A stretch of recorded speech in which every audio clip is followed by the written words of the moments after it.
Profile, with all those artists you mentioned, and of course they had Twin Hype and Sweet Tea and DJ Quick and many others, later Nine, of course, but they could have been like so much bigger even than they were, you know, second to none, of course. Right. So why were they not? Because what Profile thing was, they had distribution. They had their own distribution their own pressing plant overseas called Landspeed. Now Profile changed their name to Koch Records. The Koch Records that was giving everybody deal, I went to go have a meeting with a man at Koch, and I said my name was the jeweler's son Dula. So he said, I heard about you because I had made a Tupac disc with doo-wop, but doo-wop wasn't in that record. He just asked could he put it on his mixtape, that he pressed up a record to do it.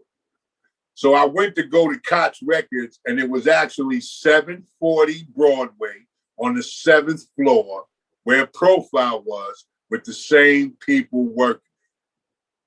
That's crazy.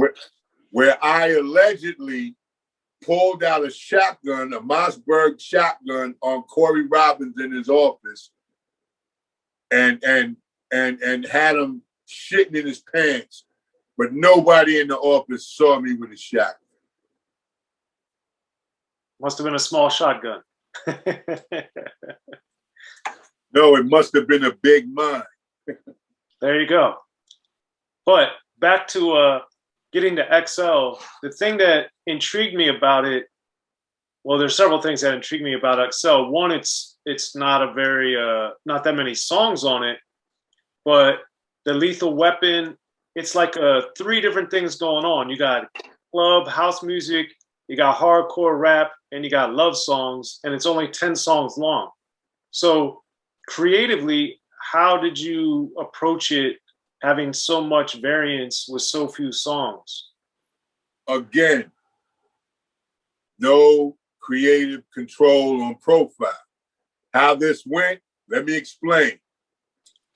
Profile say, well, Zakiya say, okay, you're doing your album on Profile. So somebody from Reality Records who was partners, Reality Records had Dougie Fresh, played only at night. Somebody from that label, who owned that label, was partners with Zakiya.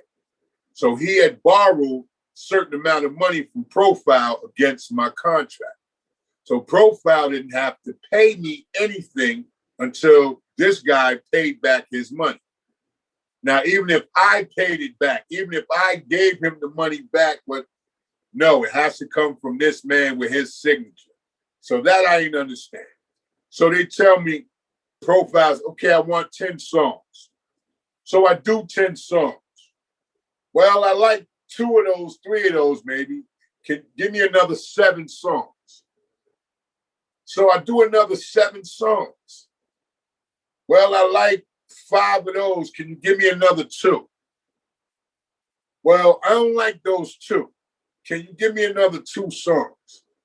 So with you not liking the songs, mind you, these songs are being recorded in the studio and going on the 2-inch tape, the Apex. So now you actually have 20 to 30 songs from me, and you can't choose 10. So Profile chose the songs. Interesting. So then how did linking up with 45 King work? Since I know he did like a couple things. It's a Heat Up on there, the beat and Fat Tape. How did you? No, 45 King didn't do us a Heat Up. My DJ at that time, D Moet, and I, through the Profile deal, D Moet got frustrated. He opted out. So they wouldn't let me out. So I had to stay. That's why I was King's son. When we came out on Zakiya, the name was King's son D Moet. That was the determined idea. King's son D Moet with a pop. Because after King's son D Moet came out, EPMD. I designed King's son D Moet from Run DMC. King's son D Moet, EPMD, BDP. Like, you know, keep the flow. But Profile just, oh, well, we just weren't King's son anyway. And they disrespected Demo where he opted out. So then what happened was, that was around the house music time, from, going into, I got suspended for that shotgun thing from 87 to 89. So, because he couldn't prove I had a shotgun up in the spot and nobody saw the shotgun. So then it took like 2 years or a year and a half. Then Russell Simmons, who was my manager at Def Jam, from Rush Artists, was like, look, he told Cory, look, man, you got King's son on the show. Let him go or I'll produce his album. So Russell actually produced the album. So when it would get funky, that's when Profile said, nah, we got it. And the man just played with me, man. That's why those two albums, they're not coincide. There's no ambiance to it like a Gangster album or a Main Source album. My shit was just mishandled and there was nothing management could do. And I was managed by Russell. That's crazy. That's actual facts. We'll get to this more later, but interesting you say that because I really thought Righteous But Ruthless and getting with King Shamik to handle a lot of that, I thought that was a much more cohesive, better flow of an album than XL. But it wasn't. If King Shamik is my man, but it wasn't King Shamik. That's what I was about to tell you. Okay. That Hollywood, who just passed away about a month ago, less than a month ago, from the Hollywood Impact, who brought you King Shamik and Twin Hype and Tila Rock's little brother, Tony Tone, and Mick Nice, what a brother knows. You know what I mean? Hollywood, Profile had an agreement with a jazz player who had a studio down by Madison Square Garden named Mike Minieri. So Mike Minieri had the studio and Hollywood was his engineer, but Hollywood used to make his own beats. And Hollywood had a track that was for LL. So when Cory Robbins set up the meeting for me, he said, yo, you're going to go check out the studio and you're going to be recording at this studio. So I said, okay. So I go to the studio. When I go to the studio, I meet Hollywood. He's from Newark, New Jersey. Cool brother. And he played me a track. So he's like, I'm familiar, but he's like, I don't think that's you. So he started playing me his stuff and hearing his stuff in the studio was dynamic. But getting back before Hollywood, why I got at DJ Mark 45 King, because 45 King used to make those, him and Kenny Dope used to make those breakbeat albums that they just made beats. And so I felt 45 King was so hot and I wanted to meet him. So, I had my peoples track him down and they like, he lived in Newark or East Orange, New Jersey, got at him. So I said, look, man, I'm actually the first one to pay 45 King for a beat. Wow. You know what I mean? And that beat was off of one of his little break beats, his first breakbeat album. That's crazy. Huh. So now back to Hollywood. My song on the club tip was originally for LL Cool J. Really? Okay. Where in the beginning, if you listen to the intro, it's all mysterious and it's all flowing like that, like space. It was going LL Cool J, I wanna rock you, get up, lose control, LL Cool J. And I was like, yo, are you serious? I said, that's hot. So he said, yo, go in the booth and tell me what you would do. And what you heard on the record is what I did. Okay. I went live from the mind just in time. The house is house, kick it out. Because I ain't want to go like, girl, I house you. And I ain't want to go house because that wasn't me. You know what I mean? I'm hip hop. But I said, I just do it on the club tip. You feel me? And so I just did it on like a club vibe. Like, when you go to club music, you got to be sniffing coke. It's funny you went like this, hitting your nose. I don't know, man. No, I've never done any drugs. So there you go. Allegedly not. That's an actual fact. Okay, all right, like that. I use my term, actual fact, because see, like these young cats, we don't say facts. That sounds like so much you did not science what you saying, facts. We say actual facts. So if you tell me it's an actual fact, that means you scienced it. You went and saw it. But anyway, that club, so then Hollywood said, yo, that's dope right there. Then so he said, I'm gonna play that back for you. But before he played it back, he EQ'd it and all that and did all his little effects.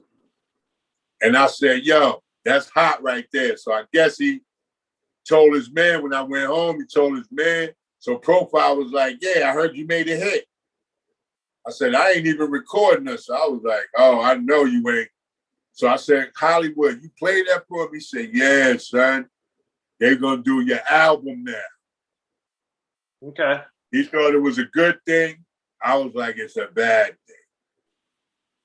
But anyway, Hollywood made the King Xzibit connection, who was like an understudy who was coming up and had the Twin Hype. And see, remember, Twin Hype had the club music, do it to the crowd. So I kind of, Hollywood just brought all that together and brought me into that family. And we made it do what it could do. You know what I mean? Absolutely. Now, speaking of different things and labels, I was always curious with King's Son, why did you put Son Born writing the songs or producing the songs instead of King's Son? Because my name is Son Born. My righteous name, my righteous attribute is universal Son Born Allah. But King's Son is a stage name. So King's Son can be bought and sold, but Son Born will not compromise. It's like, see, that's my beef with Rakim. You put Rakim Allah as an artist, but that's your name.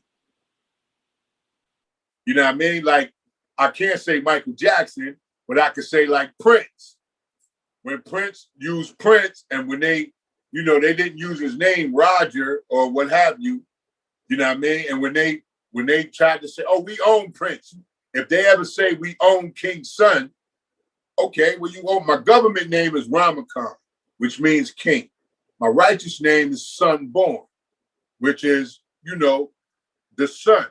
So I took my government name and my righteous name and combined King's Son. Well, there you go. All right. Yeah, I was always curious about that. And then on the production side of things, throughout XL, I was always enjoyed, but also intrigued because in the choruses, especially, you had so many beat changes, and even in the choruses, there'd be different beat changes. It wouldn't be the same beat change, like on Lethal Weapon, for instance. So, right. Creatively, as a producer, how were you looking, and how did you come up with those ideas at the time? Well, none of those tracks, or none of the tracks I'm known for, I produced. So that would be questions for a Hollywood, a King Xzibit, a Louie Lou. I even got my song Big Shots, which was produced by D Moet before our separation. Big Shots using Nautilus in a different way. Bob James Nautilus, he used it in a different way. Funkmaster Flex did an ill remix to that song that would have catapulted me up in there with Rakim and them. Nobody has ever heard that remix. So I challenge you, and I challenge all your followers and everybody viewing to go to YouTube and look up Big Shots remix by Funkmaster Flex and Salam Remy. You ever heard of that name, Salam Remy? Yeah, he's an excellent producer. Okay, Salam Remy and Funkmaster Flex did this track. Profile never released it. Why? And this was Salam Remy. This is Big Shots. You talking XL album. That's crazy because among many things Salam Remy's done that are great to me is he did a lot of stuff on God's Son by Nas. And that's some of my favorite work of his. He's done a lot of great stuff, but that in particular. Nas wasn't out then. No, of course. We're talking 89 Funkmaster Flex before the tunnel. Yeah. Before the tunnel, Salam Remy. This is Salam Remy up and coming. Beautiful brother. We went to his studio. This remix is so ill. That's crazy. And Profile didn't put it out. Be sure to check out the History of Gangster Rap by Soren Baker. He's official. History of Gangster Rap features exclusive interviews with Ice-T, Snoop Dogg, MC Ren, the D.O.C, and dozens of others. The History of Gangster Rap, a definitive look at how Los Angeles changed rap forever. In Los Angeles, the streets definitely set the tone of the hip-hop music. At 19, I got a $50,000 car. My whole angle always was, I'll be street, but I will always tell you the horrors that go along with this life. There will be penalties and casualties for just wearing the wrong color in somebody's neighborhood. And once gangster rap made it from the streets to the TV, the genre exploded. With Fab 5 on your TV back with NWA. Yo MTV, it just catapulted us from being local heroes to national gangbang rappers. The History of Gangster Rap discusses it all from 1980 up till today. It's always gonna be shit happening in the streets. You know what I mean? So it's always gonna be something to talk about. The History of Gangster Rap in stores now.